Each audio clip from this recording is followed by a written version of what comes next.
Hi students! I thought what I would do with this lecture is something a little bit more focused on nonverbal communication than what's in your textbook. I thought it would be useful if we looked at nonverbal communication from the standpoint of job interviews and kind of considered job interview nonverbal behavior as a microcosm of nonverbal communication that you might see in other workplace situations, and that it might be helpful to you to see some tips on nonverbal communication in interviews to help you with your own interviews. So here's an overview of what this lecture covers in terms of nailing your nonverbals. First, we have attire. Of course, your clothing is a form of nonverbal communication as discussed in your textbook. And then we have facial expressions.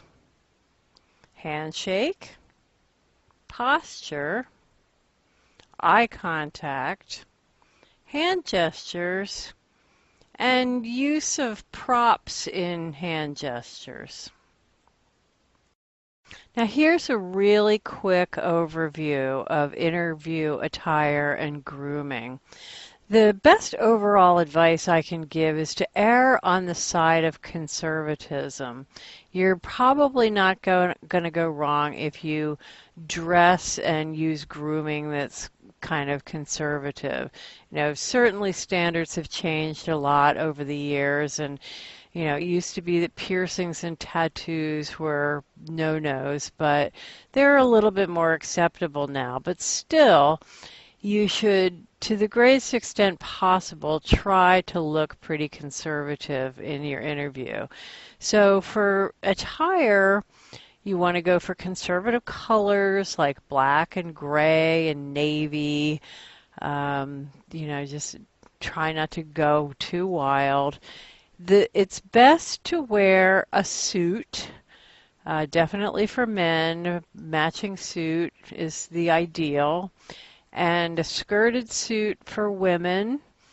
Pantsuits are really acceptable, but again, if you're really going for erring on the side of conservatism, I would go with the skirted suit. I know that's just crazy advice, and students have looked at me with their mouths open when I say that for years.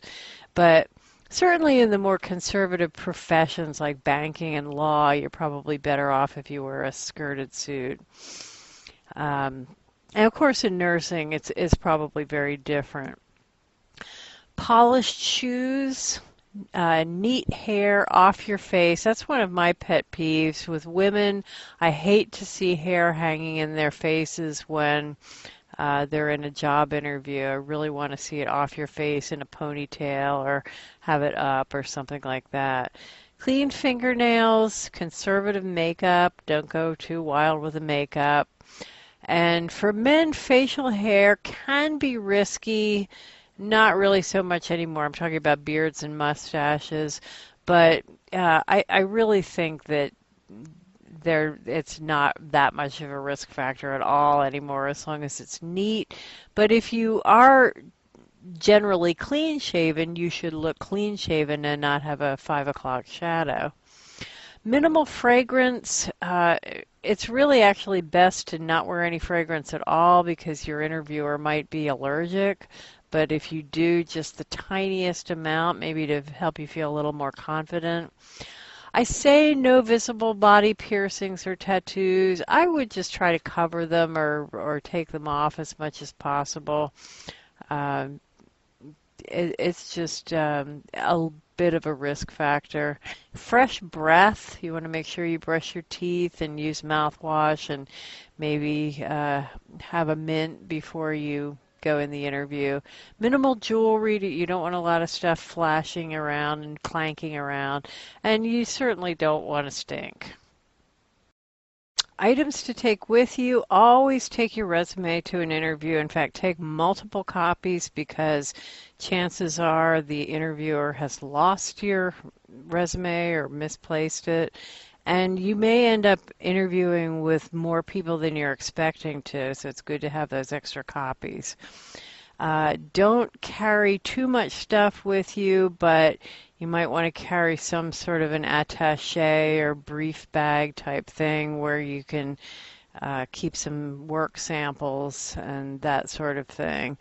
But, don't be laden down with a gigantic bag and several purses and so forth. In terms of facial expressions, your very best tool is a big smile. Most interviewers say that interviewees do not project enough enthusiasm, and a smile is the best way to project that enthusiasm. Obviously there are going to be parts of the interview, things that you talk about, questions you're asked, where a smile's not going to be appropriate. But for most of the time, you should try to smile and just look really, really enthusiastic. And the most important time for that smile is when you first meet the interviewer and shake his or her hand. Just flash a big, giant, warm, enthusiastic smile. You want your handshake to be firm but not bone crushing. And you also don't want the limp fish. And, sometimes the interviewer will hand you the limp fish, so you just kind of have to deal with that. But don't use the limp fish yourself. Always try to make sure that your palms are dry. If you tend to have sweaty palms, before you go into the interview, be sure you get some tissues or a handkerchief and dry off your palms so you're not shaking hands with a sopping wet palm. Interview posture and body language. Be sure to sit up straight. Have good posture in the chair. Sometimes you'll be seated in a swivel chair, and you want to make sure that you don't start swiveling around. When I have done mock interviews with students in an on-ground school situation, I always put them in swivel chairs as sort of a test, and you would be amazed at how often they swiveled and how little they even realized they were doing it. So watch out for that. Uh, a, a trick to make yourself look more eager is to sit a little bit forward in the chair, toward the edge of the chair. That makes you look more interested and enthusiastic.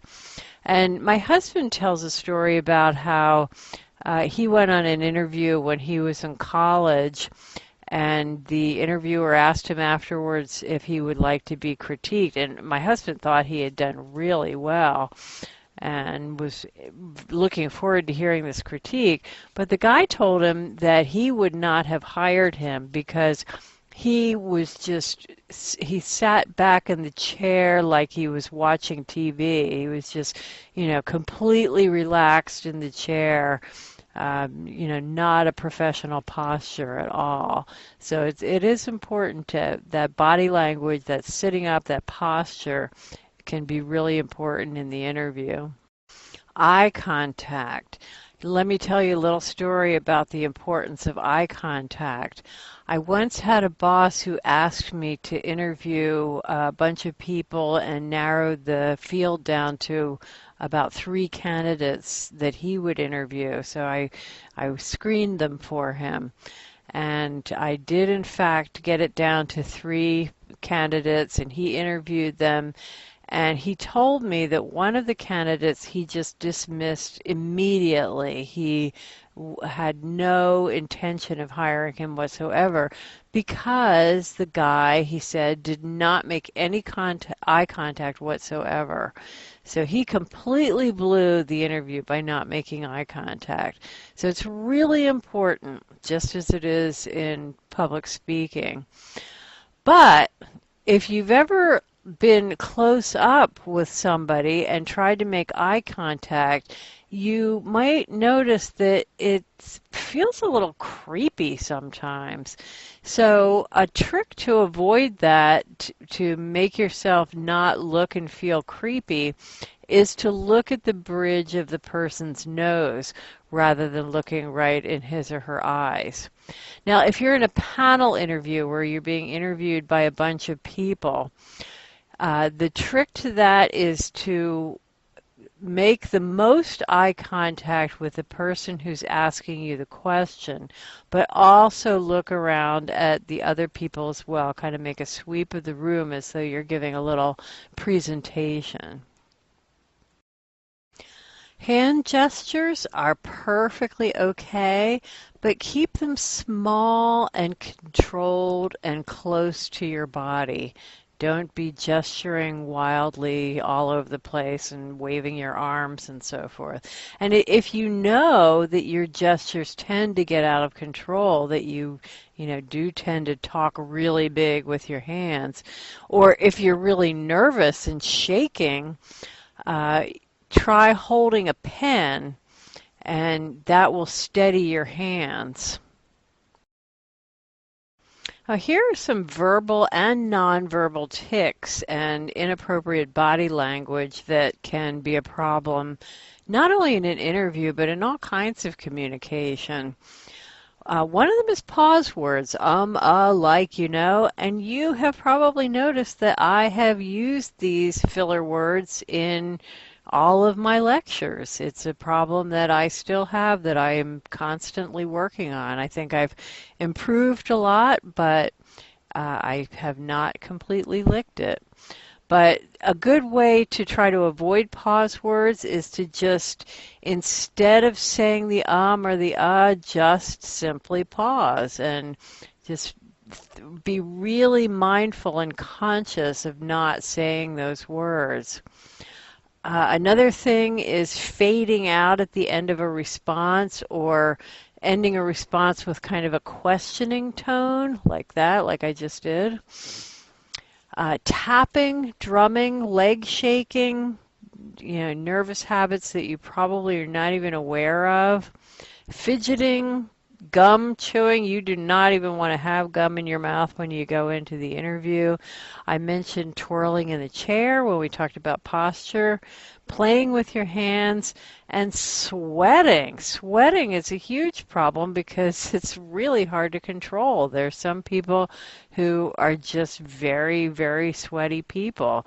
So if you tend to be that way, be sure you take a handkerchief or tissues in there with you so you can just kind of subtly dab the sweat if you start really pouring sweat. And be aware that you probably have some verbal and nonverbal tics that you're not even aware of. I had a student one time in a mock interview who spent the entire interview sweeping his hand back and forth across the table where he was seated. I mean, it was as though he was sweeping crumbs off the table. And then I had another one who spent the entire interview sniffing. And he had no awareness that he was doing it. I believe that the best way to project confidence in an interview is with a good, strong, well-projected voice. I mean, obviously you don't want to be screaming like the guy is in this picture, but you want to sound really confident, a good, forceful voice. You don't want to have a soft, timid baby voice like this. So, I recommend talking as, projecting as well as you possibly can in the interview. And finally, let's look at some ways to practice and perfect your nonverbals. Mock interviews. I totally recommend going on mock interviews. We're going to do one for this class. Hopefully I'll be able to see you and critique your nonverbals. You can get somebody a friend or a family member to interview you and focus just on your nonverbals. You can do other mock interviews where you focus on the content of your responses, but you can have somebody critique your nonverbals